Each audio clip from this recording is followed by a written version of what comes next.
You want to be on the camera like. Yep. They'll be like, yo, where the hell happened to that, man? Where's all that at? It's in my jacket in the car. That's what happens behind the scenes. Welcome to Poochie's Place. Come on in, grab a drink, have a seat, chill out, and relax with us, the girl, Dawn Monique. And your co-host, no. And this is TLH Sounds. In the building. That's right, with a Z. Wow. As Glam would I heard say. Something. You might get hurt for that. As long as I give the credit where the credit is due. That's a Get Up with Glam show phrase right there. Heifers with a Z. Mm-hmm. Well, first of all, again, thank you again, TLH. You know, I don't know if we gonna be shaking TLH. I tried to shake him because he got on my damn last nerve, but I can't shake him. I need him. He brings such an extra flavor to the podcast. You know, I was misbehaved. I got put in the corner, but I'm good though. You know, it's like either way. I didn't. It's gonna be what it's gonna be. You know, it's like but I'm never gonna turn down something just because. I'm never gonna do that. That's how you mess up. Stay on them straight and narrow with it. It is what it is. It's like you miss it though when you don't do it. Because you got a voice. You have to actually say something that it'll get out to some of the mass. I've been threatened, man. If you run out the street, I'm gonna get you, T. I'm gonna get you. That's good stuff right there. You was missed. I missed you. I missed your commentary. I missed your funniness, your wittiness, and your craziness, and your part that pisses me offness. Wow. There's a lot of this. It's a lot of this in here. I missed it. Wow. It was good, but like, this is. We're a team, man. We're a team, man. It's like everybody fit. It's like it's all good though. It's like I just was having an issue with my son about who was the funniest, right? And I'm trying to tell him that he can't be funnier than me. I'm like Richard Pryor. He's like Eddie Murphy. It's like how you gonna be funnier than me? Because my funniness is not trying to like I'm like spontaneous funny. I'm that. I ain't trying to be funny. It comes out that way. But he's trying to be funny. Like they had told him to sit down. They never told me I had to sit down at a party. He was like, all right, man, sit down, man. He was like, nah, but I'm funny, He was like, sit down, man. Then meanwhile, I'll say something real goofy, and everybody cracking up. This would be like, But you don't get up and try to entertain the I don't. That's the difference. But Teron is funny. Like, listen. On Thanksgiving, we was outside, and this guy was telling me a story about a big old at work.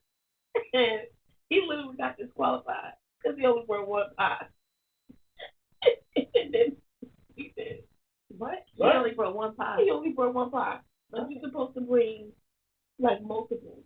Okay, that wasn't funny. See, that's why he said he ain't funny. Did he tell you the joke that way? Or he no, but don't tell a comedian's joke like that because you just took the whole funny joke. I'm like. That solidified that he wasn't playing with it. That's what I said to myself. I was like, see, that's what I'm talking about.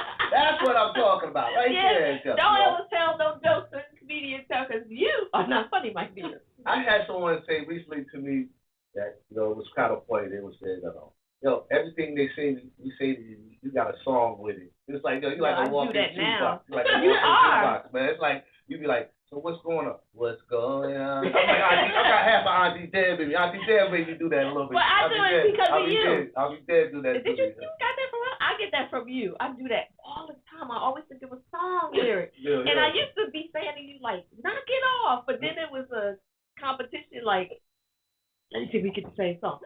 What song do you want to say? Right? It's like because that's where you get your words from the songs, man. I do that. You get that. I mean, it's like I do that. It's like especially when it came. Any songs, rap, R&B, any song is telling a story. Some type of story. Now, how you deep in it, or how you word it, or how they maneuver it, That's another thing. Because you listen to a rap and they be like, yo, he this what's the name? You be like, I didn't really hear him this what's the name, but he said something that went below you or went above you, but he said it. But the person who he was talking to knew exactly what he was meant. talking about. It was like, oh, and then so that's the type of stuff that I think it has come to when it comes to like. I think what's the problem with the new generation music is that there's not going to be a lot of artists that's going to like last. Like, like 30 years from now, you can say, Lil Killer, man, Lil Killer was it. You ain't going to get all that. Like, you got right now, the last of it is like, you got a Kendrick Lamar slide in there, Drake is in there, like how many more, just want to get in that spot, right there where they're going to last, like Nas and Jay-Z and everything, it's like, we're not even sure that Tupac or Biggie would even have went that far. I think Tupac songs would have lasted. I ain't talking about, like, I'm just saying, I'm saying, but he had some songs that you will be singing forever. So I think that's what keeps people alive, is the songs that we sing. But I want to give you a good example, though, of how it's different, right? We all can say that LL is like the beast, right? But he's still here. He done evolved and everything. So they look at him differently now than they did before. But if he had died early in his life, LL would have been like, oh, like Pop. Like, like what he would have been, what he would have done. You don't think he's like that in life? He doesn't get to, nobody's going to be like that until they pass away. However, I think that LL gets to live in his legacy right now. He always got to remind everybody who he is. Sometimes, like, he ain't got to remind I'm just saying, it's like. As far as a rapper, you mean? Yeah, it's like, and like, it's like he hear these new guys saying, oh, what's is the best, or what's in that. LL saying, hey, bro, what about me? Because I'm here and older and this and that. But my thing is bigger than that. I'm bigger than that. So it's like should living and when you die young, when you die, you stay the same. See, when you die, you stay the same. You right here. Mm-hmm. How high you was when you died, you right there. You ain't never moving from that spot. And they're always gonna be trying to reach up into there, but you ain't gonna never reach it because they already was at a high spot already. We should have, or it's like when people try to compare LeBron to Michael Jordan. He's alive. Michael Jordan is alive. But that's an era, though. You gotta change the era. It's an era. You gotta change the era. Yeah. You gotta say from blank and blank, Michael Jordan was the best. Mm-hmm. From blank and blank, what's the name? Give everybody their roses because things change. Mm-hmm. The game has changed. Yeah. So it was a different game. So it's like even it was a different game before Jordan. Mm-hmm. So it's like that's you can't just knock and say now, where's Kareem Abdul-Jabbar at? Like what you talking about who's the greatest, where's he at? So you got people. That's where the argument comes from. But that's why there should be a separation. I think it should be broken down into eras. And his time, maybe. When you can say in his time, or among the GOAT. Among the ones who aren't here anymore. Yeah. That he's a legend now, and it's like it should be a separation because you can't put people together, especially if they're not. I just read about Steph Curry. I'm not going to talk about the commentator's name. I did read the article. It's the sports commentators, and there was a debate over one of them said Steph Curry isn't a legend. Isn't a legend or isn't a whatever it was in the game. They said he's a good player, and I'm like, he's not really? A superstar. I don't know if it was a superstar. I can't think of the term. I'm sorry because I wasn't even planning on talking to this, but he was trying to me say that Steph Curry ain't one of the greatest, like a LeBron James or like he's not in the same category. I'm saying, why isn't he? I think he's a superstar. I think that he is legendary to me. But am I missing something about the comparison between the way this person played? I don't know whoever that person was and everything. I don't know how. I don't want to take that out of context. I don't know how that went, how the story went. But according to the way it goes right now, it's LeBron and Steph Curry, right there. LeBron, Steph Curry. If whoever win another championship between the two of them, it's going to change the narrative. Well, inside of the article, it had a number of, I guess, championships they won, and LeBron's was more consistent, and the numbers were different. So that's why they were saying like LeBron's numbers gonna always be different because man, he is outlasting anybody in anything, So he's not declining. He's just still up here. So the numbers that he's putting up, they're not going to be able to be reached. No one's going to reach those numbers. You will have to be healthy majority of your career in order to even get close to them numbers. Like Durant, that's why they always say Durant is better than, is like the greatest scorer. Curry's the greatest shooter. LeBron's the greatest player. And this is what they argue about. But Durant always had injuries. Mm-hmm. So his numbers never going to be up there and everything. You know, it's like playing time. Curry changed the game. Changed the game. In other words, he took us beyond what we got to imagine, shooting way out with such accuracy. Mm-hmm. You know, he don't miss. You know, and you don't have to look at the basket or nothing. You could just shoot it. Mm-hmm. And he's just the greatest shooter I ever seen. Mm-hmm. I've ever seen. You know, it's like that's why I think he should be considered a legend. He is. And I don't know what that story was about. I'm not sure what the term was he used. I disagreed with it. I said that doesn't make no sense to me. Yeah. I think any shortcomings you give Curry is because he don't look the part. You know, he like a quiet boy. He don't look the part. He light skinned and all that. He don't green eyes and just what all that. It means a lot. People don't. He had to make people respect him. No, people or African American people. Because I'm saying if it was a Caucasian male, blue eyes, or green eyes. No. You know, it ain't too many great light skinned Hall of Fame players. It ain't.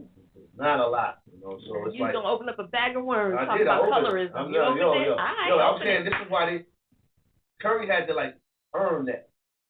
He had to earn it. So you mean he had to play harder than any other? He had to earn the respect of the players because he was this light-skinned, good-looking kid. Well, did he earn it by just showing up? Not necessarily they didn't see it coming. Wrong. Nobody saw this coming. I'm wrong. That's what I do. Nobody saw it coming in college. In college, he was just good. Really? You didn't say oh, that dude bad right there. First we went to Davidson, which wasn't even hardly on TV. So nobody really knew about him, per se, big time names, even though we knew his dad was great. Mm-hmm. His dad was good. Not great. He was just good. But he was really good. Del Curry. He could really shoot. Mm-hmm. Was considered one of the top shooters of all time before his son came on the scene, right? Mm-hmm. So we always knew he was Del Curry's son. Mm-hmm. That's what you heard. But you didn't see him on TV enough. He wasn't up Davidson, don't get up on TV that much. So when he came out the draft, the Knicks was trying to get him. We already had talked about it. They was gonna get Curry and I that's a Del Curry's son. And I really don't know nothing about him. And Golden State they was behind us, and they moved up and outsmarted the Knicks. They moved up ahead of us and made some trades and got right in front of the Knicks on the draft. Oh. And Curry thought he was going to the Knicks. We already had him in the interview room, and they were saying this was the guy he was going to get and everything. He was like, "You want to be the Knicks and all that, all that." And Golden State outsmarted the Knicks. They jumped it. They made a deal with a team that was right before us, and got him. And we didn't even know. The Knicks was so shocked that they didn't even have a plan B. The guy they picked after that was this guy named Jordan Hill. Nobody had heard from him, and he ended up lasting in the league maybe 3 years. Well, you said nobody heard of Steph Curry.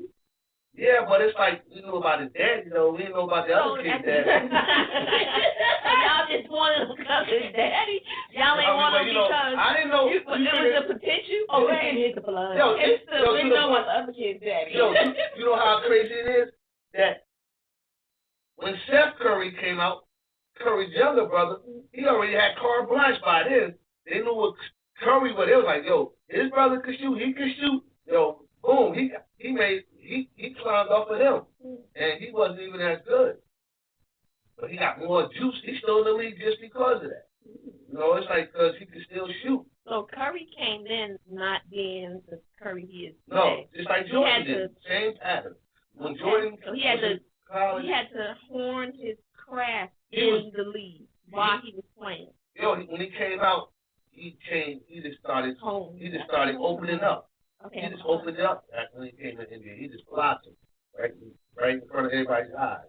And it was like, sort of like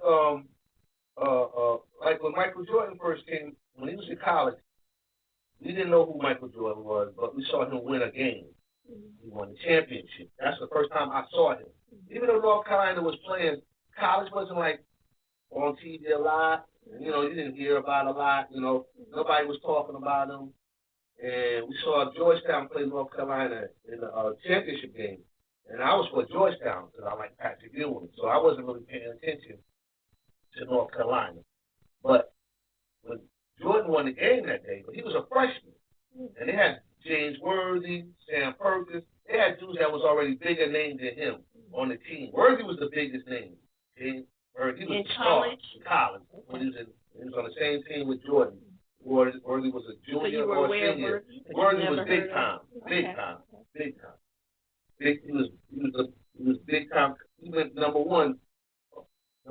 He went number one that year into the draft. So he was big time. Jordan was a freshman. But in that particular game, he was tied up with Georgetown and played with it, and the ball ended up in Jordan's hands on the corner. And he won. That's all we knew about Jordan. That he hit a big shot. He was just a freshman. He hit a big shot. They won the game. So that following year, in college and everything, now people following him a little more. But Dean Smith, who was his coach at North Carolina, had a way of grounding players. In other words, he kept you in the system, never let you get out of the system. So Jordan played in the system. He never let him do all this fancy stuff and all the goofy stuff. He never got a chance to see it. So a good player. That's all. So when he got out of the draft, he was just a good player. And he went number 2. Sam Bowie, who went number 1 to Portland, everybody would say, well, damn, Jordan's the greatest player of all time, and he went number 2. Was that a big mistake? Portland at the time had Clyde Drexler. He had just got him the year before, and he played the same position that Jordan did. Nobody was thinking about putting Clyde and Jordan together. Why would they do that at the time when Clyde was already considered really good, and he was playing the exact spot that he was going to be playing?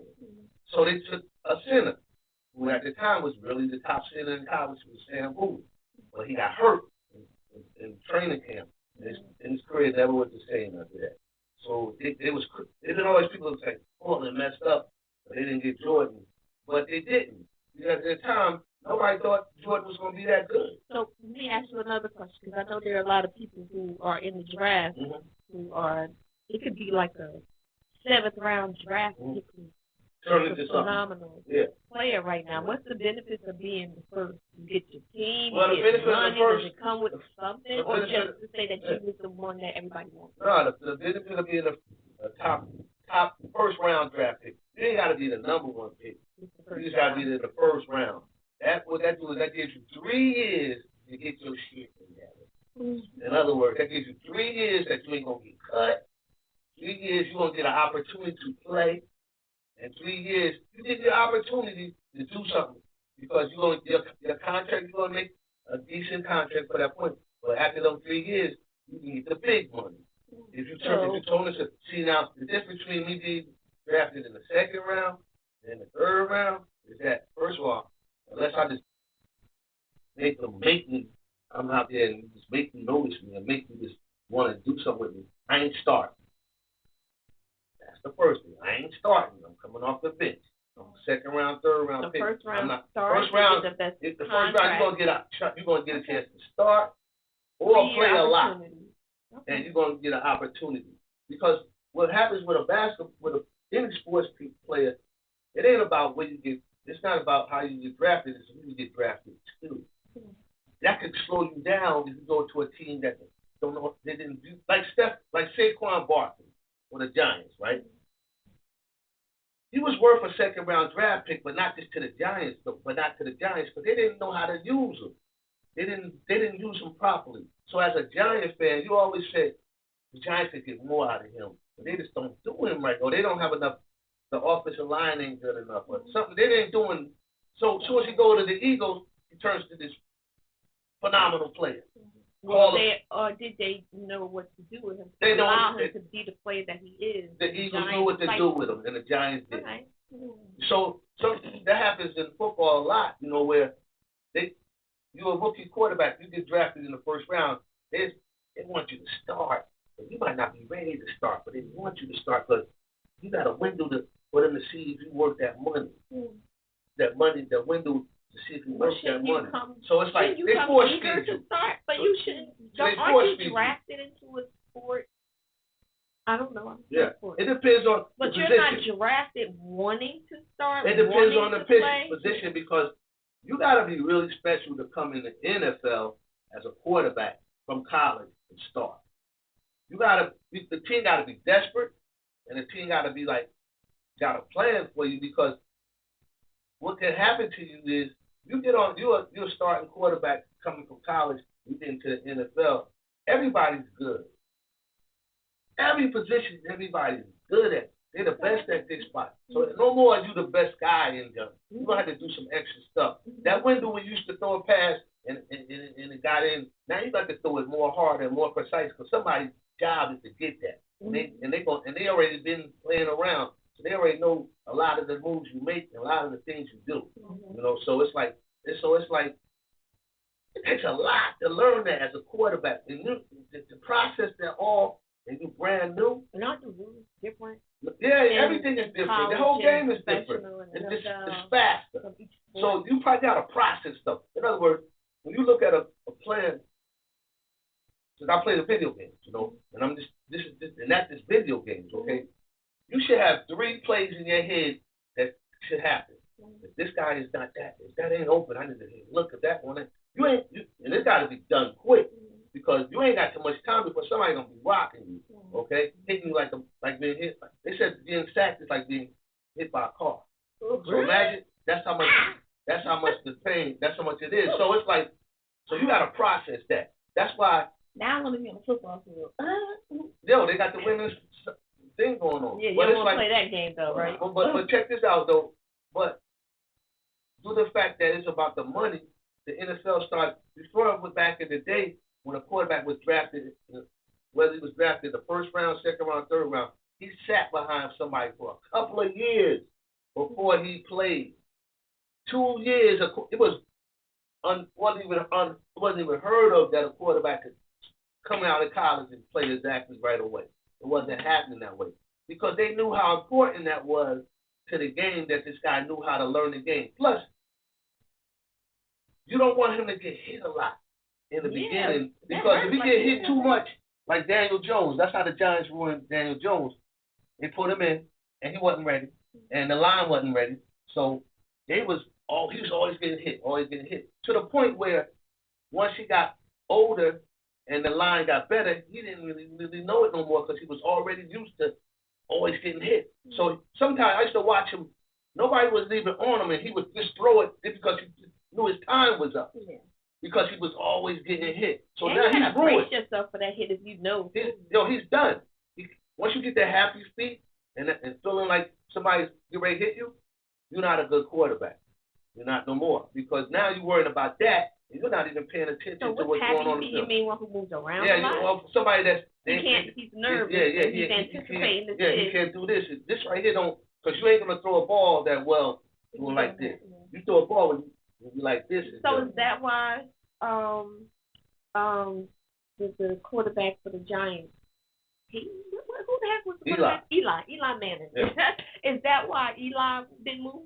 Eli was just slow. He was slow and slow. He was a slow whiteboard. Ever. He was a slow whiteboard. I was like, if you don't like try to, he couldn't move like he had leg speed. Yo, imagine being Eli where your brother and your father was more athletic than you, but you're still a man, and you got to really find your path.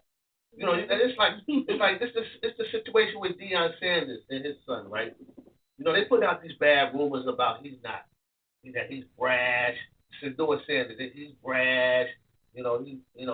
He's arrogant. So, and that's far from what he's shown. That's far from what he has shown to all the people that he's interviewed with and all that. But one coach has said that about him. Now it has spread around the NFL. They're trying to knock him down in the draft because of this. Wow. Because this. Now this is what I noticed that they do. Is that personal for his father? I think this is what happens to black quarterbacks. First of all, they always try to find something and act like that's a problem or everything. But what we finding out with Shedeur Sanders, it ain't about him. It's about they feeling like he already got money. He already got stuff already. This is nothing to him. Like this is. You don't have to be a football player. So does he got money or his dad got money? He's got money. He's been doing commercials. He got money. So he gets money. He got bread. Okay. He got bread. So what, they feel like he don't need the bread? They feel like he it's like if you ain't from the ghetto and fought all your way through. I don't believe that's true. For a black person. You missing something. You ain't gonna be that tough player. You ain't gonna be that. That's what they're trying to say. Like he's too pampered. I mean, he's like too. Yeah, they're trying to say that.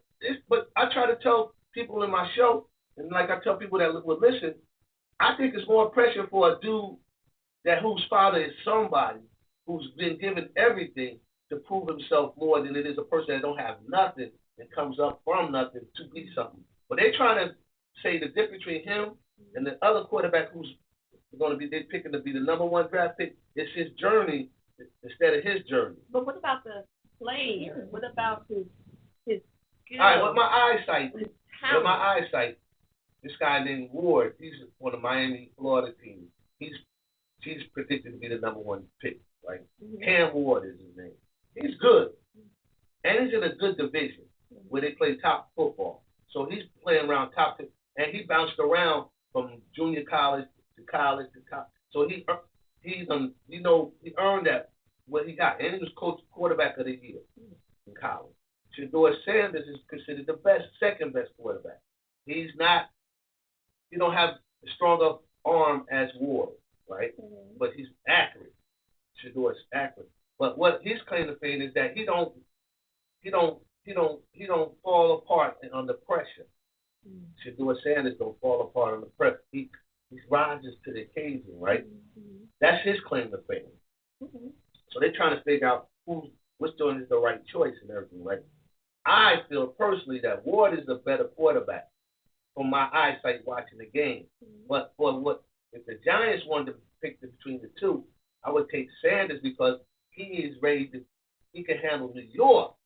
See, New York put too much for a man. It's like LA puts too much for a man. It's like you'll become a player and you come in New York and you shrink because it's this pressure. It's you got more. You like when you're in Texas, you got 20 on reporters. In New York, you got 200.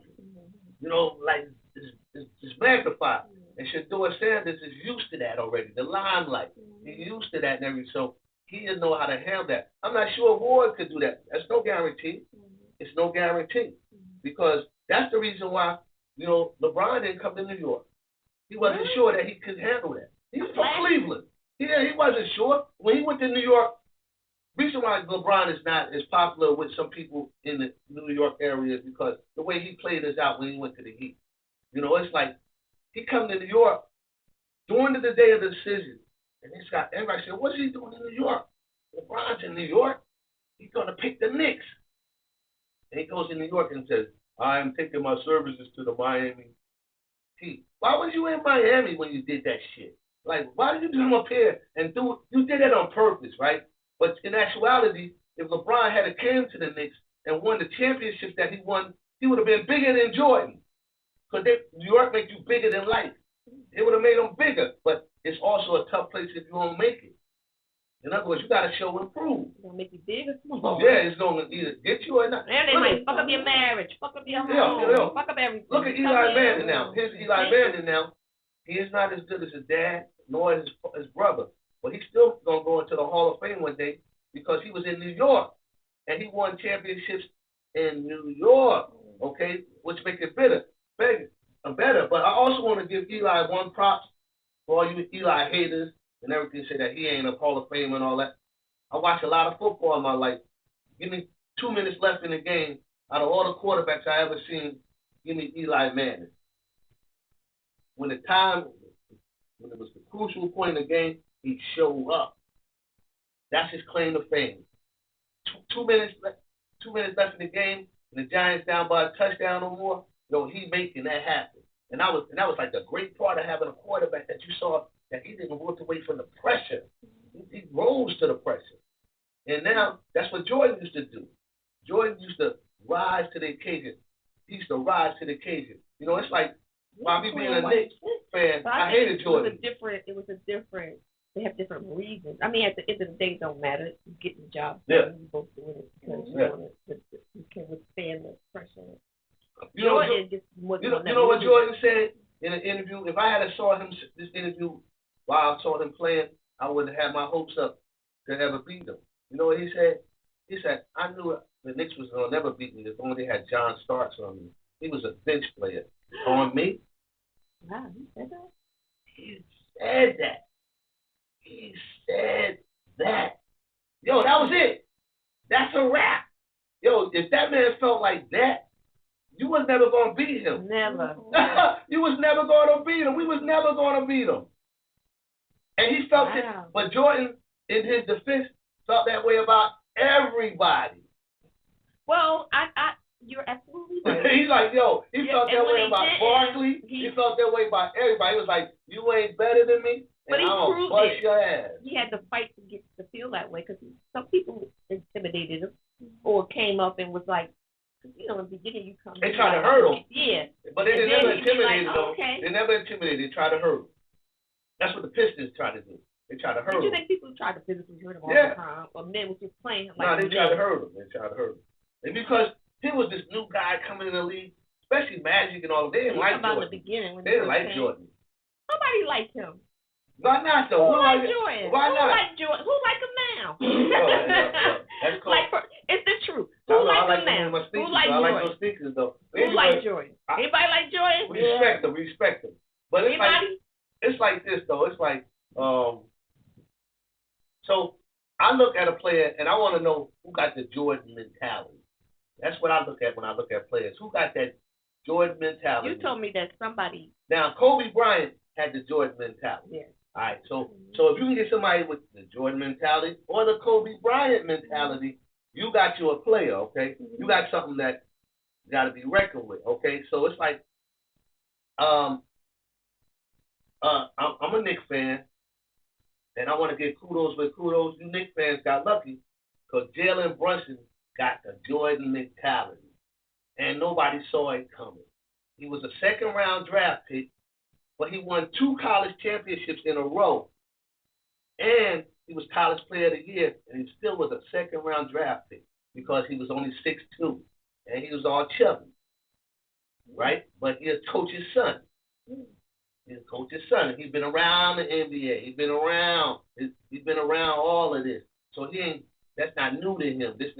So he know the moment, you know. And so now he got drafted by the Dallas Mavericks, who had Luka Doncic. Luka Doncic is like one of the top 5 players in the league. So he's white. They got Brunson in the second round now, so he ain't gonna start no time soon. You know what I'm saying? So now he's on the bench. We don't even know who this dude is. He's on the bench. Luka. He was on the team for 3 years. 3 years? Riding the bench, right? 3 years riding the bench. Year 3, Luka gets hurt in the playoffs. Dallas is Dallas is destroyed. Luka, he was killing. He was on fire that series, and then Dallas and they put Brunson in.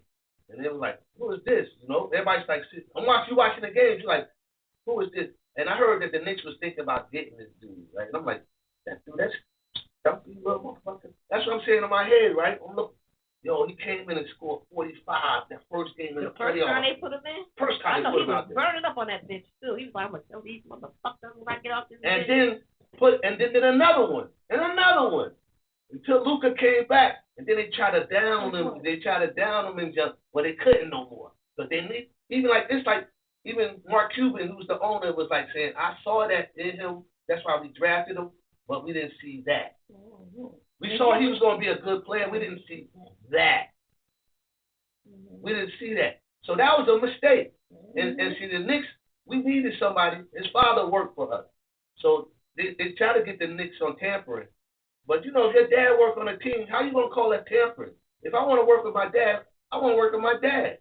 Just like LeBron. He made his son there. He tampered. So they told everybody, if you draft Bronny, he's going to Australia. He's not going to play that year. So they told people that don't draft him. They wanted the Lakers to draft. They told so you can't do that. And he did it. Oh, you saying LeBron? LeBron did that. Oh, okay. I thought you said the people did it. No, LeBron did that. Okay, so he told the other teams don't draft him. Okay. And one team almost did. They thought about it, but they changed their mind and just they almost did though, you know. But it's like, yeah. So it's like now Brunson is a superstar. He's that dude, but he was on a team that didn't see it. Sometimes that happens, man. It happens, you know. It's supposed to happen that way. That was God. It was supposed to happen that way. It was supposed to happen that way. That dude was supposed to take that show them what you can do, because I don't got points to say it. No, man, they global. And he said he was going. And then when you put somebody with that much talent and send them somewhere, and you don't even give them the opportunity to, like, did he play any? He had to come in. Yeah, he played, but you know, he was sitting behind a young superstar. Yeah, so in other words, he was playing backup point guard to Luka Doncic. So he just come in for a minute and go out. Yeah, it was like that type of thing. So he didn't have an opportunity to like get it in. Yeah. When they gave it to him, he went. Looking over his shoulder. As a player, you can't be looking over your shoulder, okay? You got to be able to know that if I make a miss a shot, I ain't gonna get pulled. Or if I mess up, he ain't gonna yank me. Because if you start doing that, you won't play right. So that's what happens that's what Tom Thibodeau, the Knicks manager, the Knicks coach, is being criticized for. He don't play enough of the guys on the bench. He plays the other guys and wear them out. And then when playoffs come time, the dudes are tired and they break down. So we're saying trust your bench.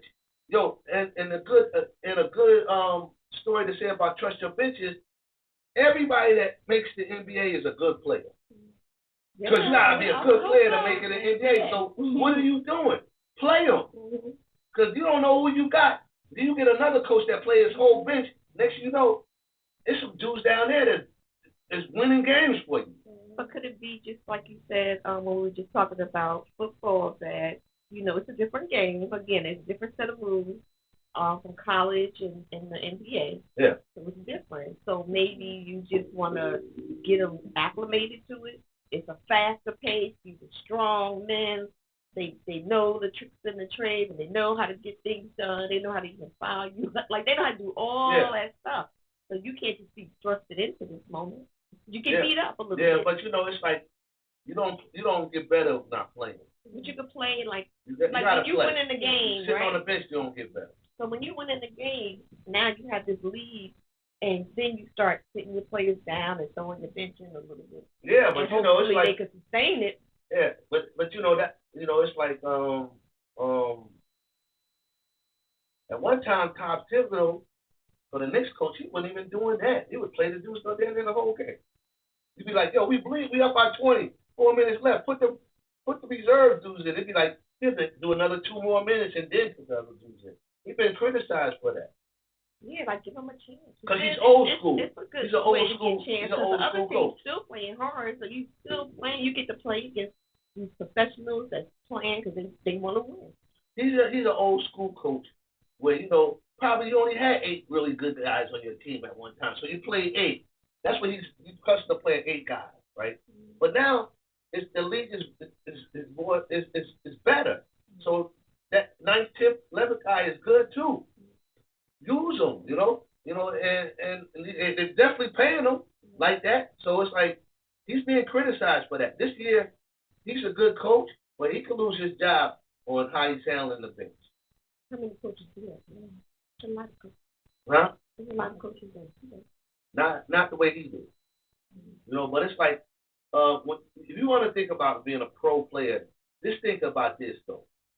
Whatever you do really well, they're gonna try to take that from you. So just keep that in mind. If you were this type of shooter, they're gonna make you go left. If you like to go right, they're gonna make you go left. So you're gonna have to adjust your game and work on your game. You have to have a total game in order to be an NBA player. But there's guys that don't have a total game, but they do one thing well. And that's how you stay in the league. Like Josh Hart. And I know you know, like I like Josh Hart. He gives you 16 rebounds, 10 assists, but the guy's scared to shoot. You know, it's like they leave him wide open because he's just scared to shoot. And he's not even a bad shooter. He just don't have no confidence. shooting is all confidence only. Basketball shooting is confidence. You're confident, you're not, because once you're not confident, the ball's like flying you. It's like it's got like a magnet on it. It's like you can be like hiding in the corner and they'll pass it all around. Then it's heads to you again. You be like, yo, man. You be like, yo, I'm gonna go over here. Yo, I'm gonna go over here and just, man. And the player will go, here it is, back to you again, man. It's sort of like make you either shit on the pot or done. You know, it's like you're gonna either be that guy or done. And he got into a big argument yesterday in the game. I don't know what it was yet, but Tom Thibodeau was cursing. And he was cursing back. And Tom likes him. But I don't know first of all, he's kind of like turnover prone. You know, he has the ball in his hands a lot. He always makes crazy passes. Because he's trying to get it out of his hands fast. Yeah, that could be one of the deals. And the second thing is, they play him for that. They play him for the fact that they figure that he could be going down the middle, and they're going to play him for the pass, knowing that he still ain't going to shoot that ball. They're going to play him. They're waiting for him to pass that ball. So you got to change the narrative, man. Mm-hmm. You know, you got to, like, trust your game. And when he's shooting, and he got, like, one of them hot days, he can't be stopped. Mm-hmm. Because they don't know what to they don't know what to do with him. Because now they don't know whether to pass he's shooting or he's shooting today. But that's what he probably got no fight about because he wasn't shooting. He was like, he had 0 points, 16 rebounds, and 12 assists. But you've been open. Why you got 0 points? Because you said he's insecure. He's not sure of himself. He's not a shooter. He's scared. So he gets the ball. He just tosses it. Yeah. Yeah, and then it's like a hot potato.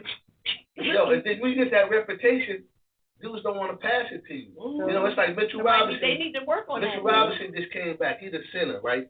Excellent defender. Never could shoot really well, right? Mm-hmm. But he said he's done fixed his game. He can shoot. He's been out so long. He should have picked something, right? But they still won't pass him the ball because they already got him still thinking about what he used to be. Yeah, we still ain't passing him the fucking ball, you know. And I saw him open a few times, and they're gonna have to talk about that. They're gonna have to say we gotta throw him the ball. Well, don't they practice together? So maybe he ain't doing it in practice. So they already know. But you know, it's they like know what you do. Yo, you got a point there. You know, it's like I don't know, but it's like trust is a big thing in the game, man. Any sport. It's trust, man. You gotta trust this dude gonna do what they do. Mm-hmm. It's like, for example, in football, it's not even about how fast you are, it's about doing what you're supposed to do. You know, it's like a quarterback, the best receiver for a quarterback is a dude that run his route. Like, run the route that you see. If the sheet say, I'm gonna go here, that's what you want, that's what I want you to do. Don't you get here and let the dude bump you. Now you want to do some other shit, you know? Because I'm going to throw it here. Yeah, but sometimes you can't. You got to be able to adjust too. Yo, but it's like on the fly, if I'm coming out and I'm running out the pocket, now we could do some creative stuff. But when I initial play, I need you to be where you're supposed to be. I need you to be right here on this corner. You're going to run here. You're going to do your little fake. You're going to cut right here. And I'm going to throw it right there. Because I don't want that person playing with me that follows that direction. Well, the reason why I'm explaining to you, this is why it's done that way. When you're a quarterback, you don't see them. So you just throw the ball blindly? Yeah. You don't see. So you don't even see if there's another opening somewhere? Or that's how you throw interceptions. That's how you throw. Well, you got what I just told you before, you got to have. But you got to know that's there. Okay, so I want you to be here. You got to know. So that means that you can't you can't see another opening to take it. You can't do shit but be there. But I can't look at you, but I know you there. But in the meantime, I'm looking to see if there's anything else. But I know you there. Need to be there. You know you're gonna be there. So what if you always see something else when you're looking, and I'm always seeing I never get the ball? You will. What you told me. You will because instead of what because you're a valuable person that know how a route. You know how to do your route. You're a valuable person, man. You can stay in the league forever doing your route. So even if you never get thrown the ball? You get thrown the ball because you my safety net. I know you know where you're supposed to be at. You know, I know where you at. Yeah. Let me see what's going on here. But I know he's doing it. Boom. And it's a timing thing. So it's a timing thing. He's going to do that and he's going to do that. So, hey, I'm looking. Nothing there. Bam. How I get intercepted is when you don't do your spot, or the guy, see, a good quarterback looks you off. He don't look where he's going. He always look. You're not supposed to look. I ain't supposed to go right and look right here, because they're gonna be right there. I gotta look here. I gotta look there. I gotta look there, and boom, then I'm going there. You know, that's what makes a really great quarterback. That's what makes the great ones know how to do the look away and do like, I'm looking here and I'm throwing here. You know, that because you got a guy that's looking at you. So, you got a safety that's he's looking at you.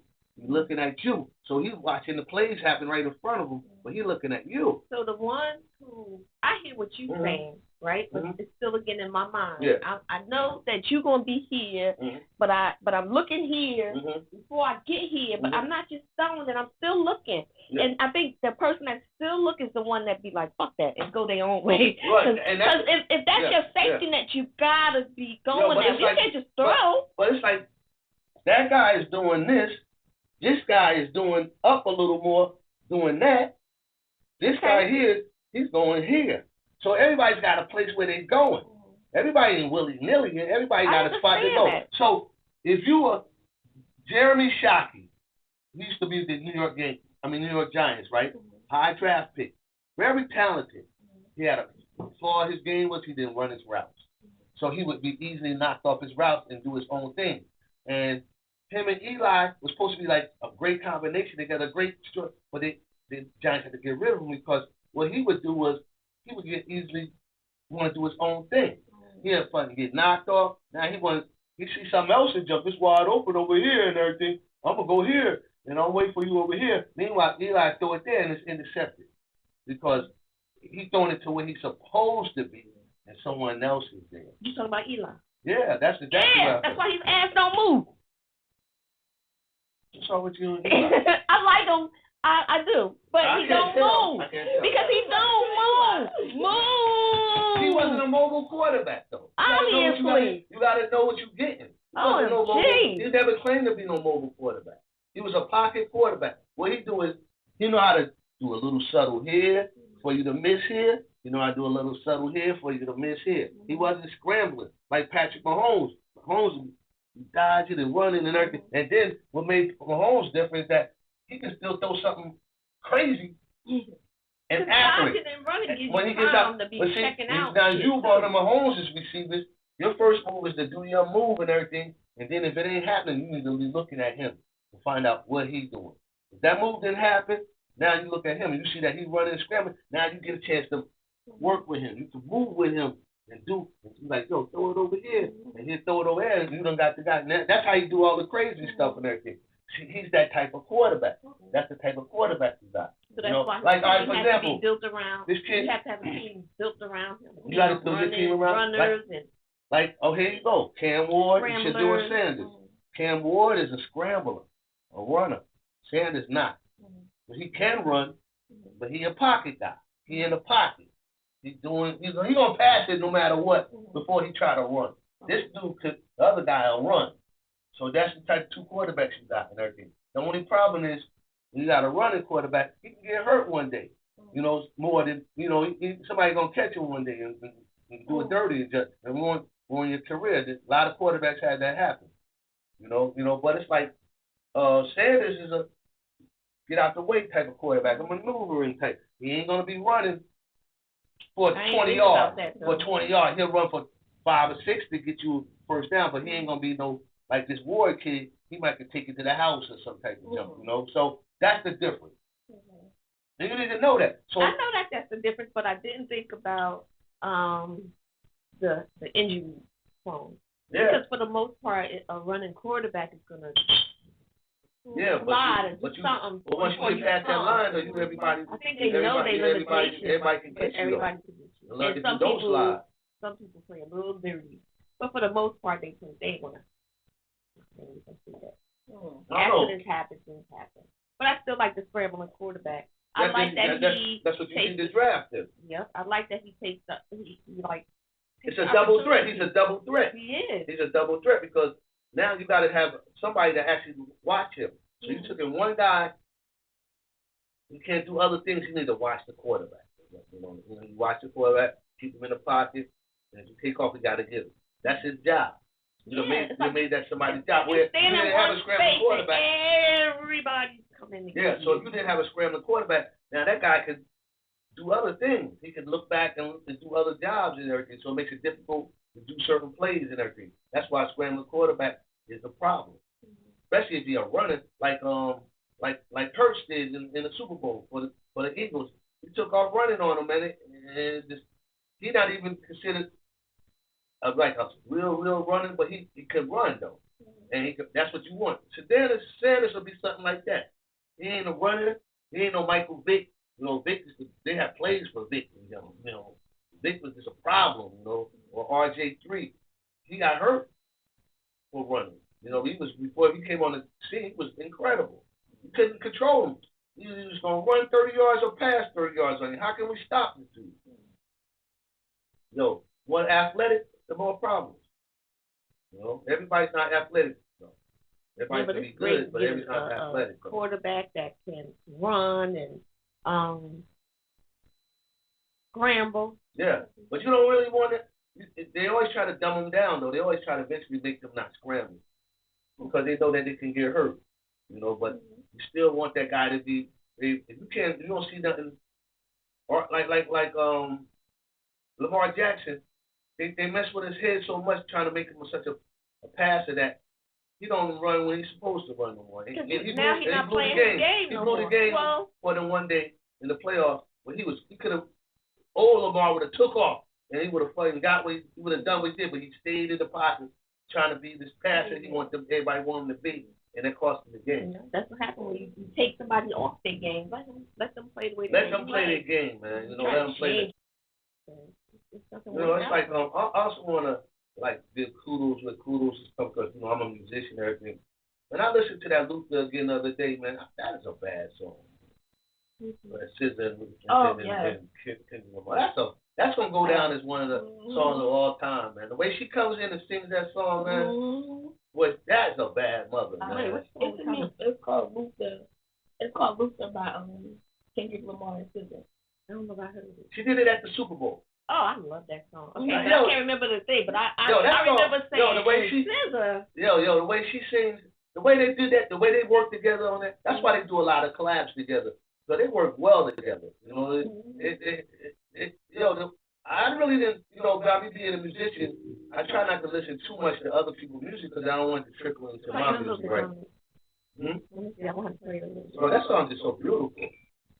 And they took the Luther Vandross sample. You know they had it right.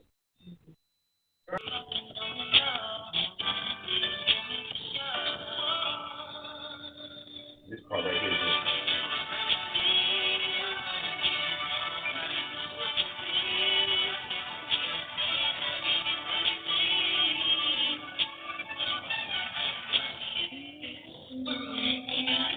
I remember the song now.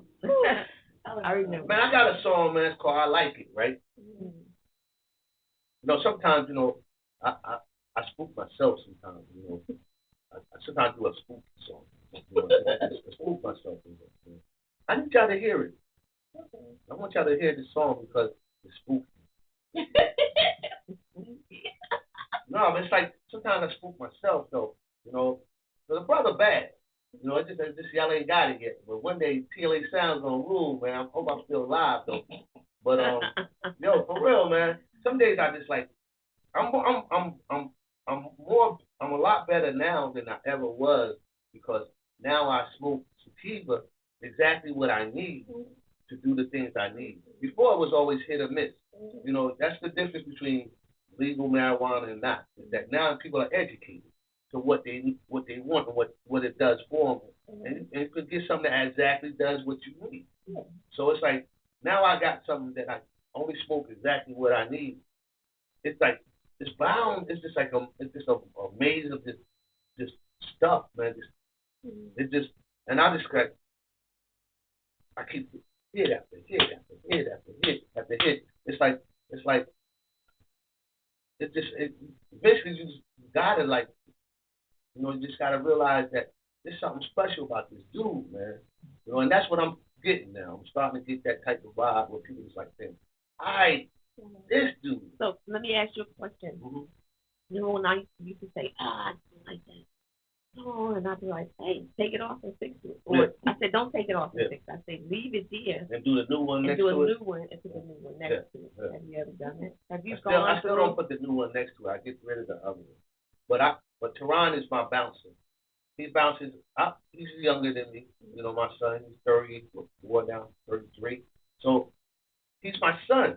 He has an ear. He don't even know it because he's my son. You know, he has some musical qualities in him because he's my son. You know, so and he come to find out he has a good ear. So I bounce it off of him. You know, my biggest fan is my friend Patrick Taylor. He listens to my music like all the time. You know? So Pat was a jazz person. He liked the jazz when we was kids. So it was off beat. But nobody was listening to jazz, right?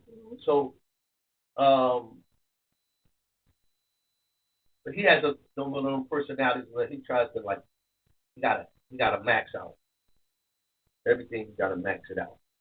You know, if he drinks Red Bull, he max it out till he got diabetes. You know, he just gotta. So when they started listening to my music and everything, you know, he's my friend, so he listens to my music, critiquing my music and everything. And I opened his window to his music now. You know, it's like sort of thing I did with your mother. You know, she wasn't really a music person when she met me. You know, she made her listen to music, but she never really listened to music.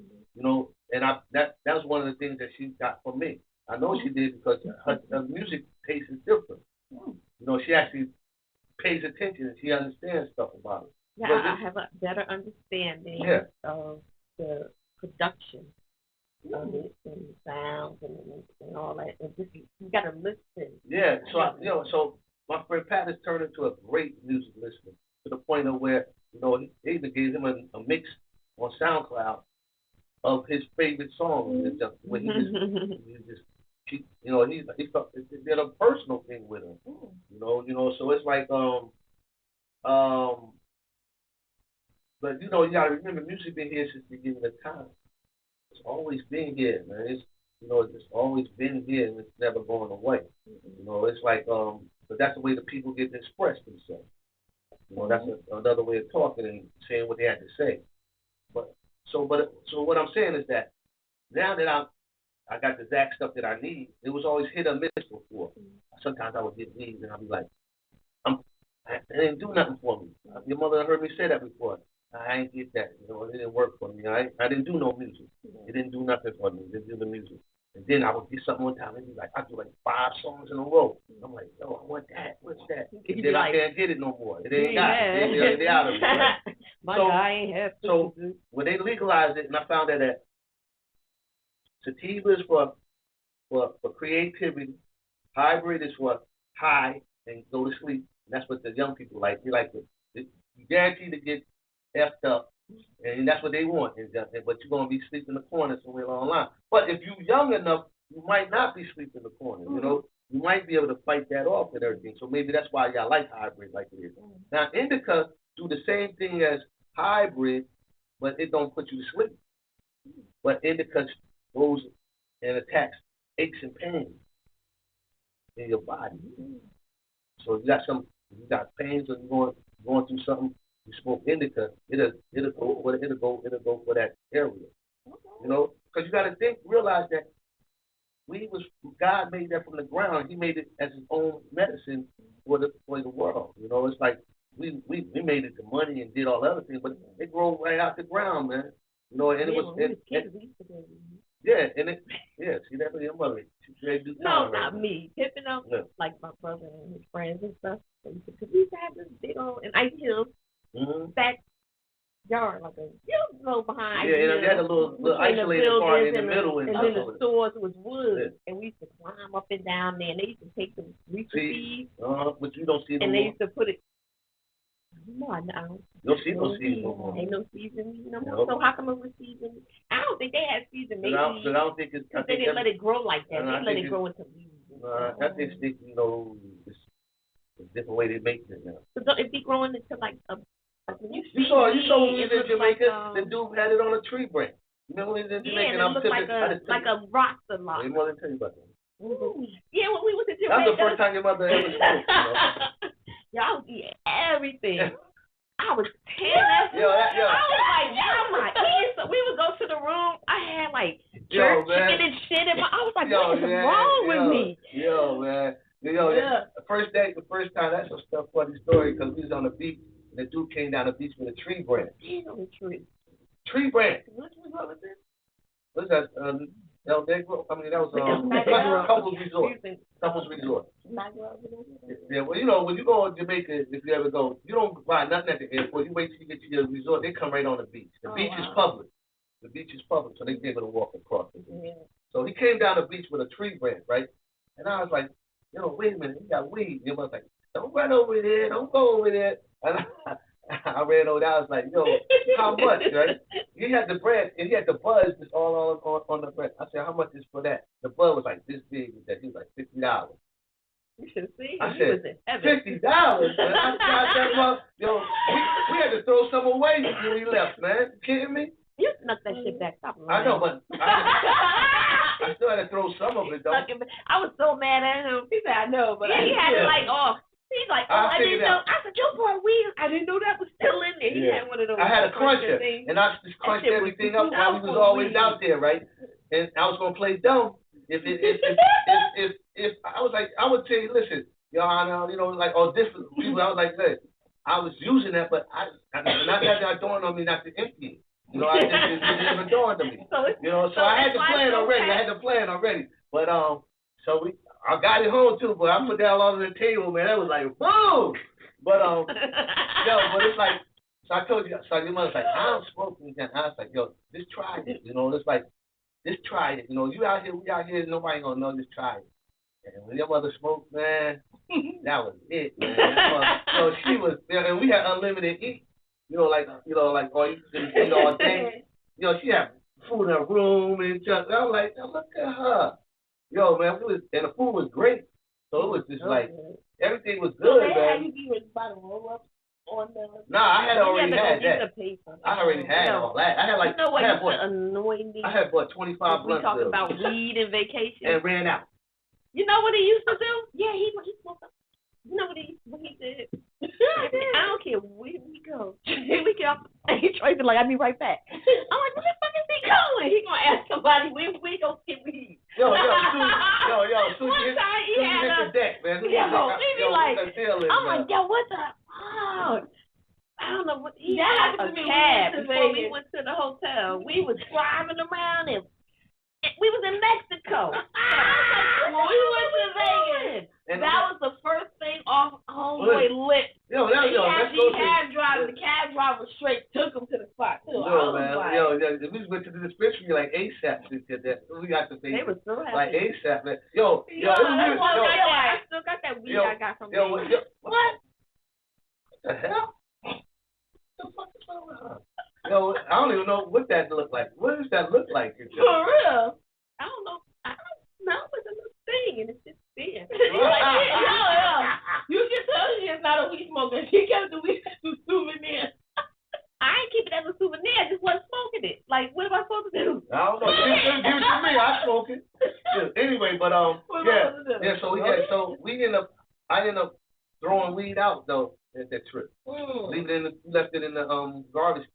Y'all had a lot of weed. We had a lot of weed, man. Wow. A lot. I mean, and but I that's what you learned, like, I 25 what you wanted. And I still had, and took about a half ounce home with me, and still had weed in the garbage can. It was a lot of weed. But I remember when we were there, and that's how we learned that it does different things. Yeah. I go there with him, Uncle Pip, and Uncle Hassan. And they just like, we're going to get some weed. And they looking, and they all happy. And I'm talking to the guy, and I'm like, well, I want to buy some weed. And he goes, well, what is it that you want it for? What do you do? Tell me about yourself. That's when you finally started realizing. I started telling him, and he was like, okay, this and that. So then I run over there to them, and I was like, come over here and talk to him. Don't just buy anything because it smells good or you like the name. That's how we got it. Get over here, y'all. That's how we and then he started telling them things, and so it taught them lessons. And I don't know what that stuff I got did. I really don't remember. If it was good, I might have smoked it. I don't know what you got, but it's like yo, that's like that has opened the door for me as far as like consistency. Mm-hmm. You know, with the music now. You know, so it's like I won't smoke nothing else. And I realized how. You know what happened to me? I was recently at a party, and everybody was passing blunts around. I can't do that no more.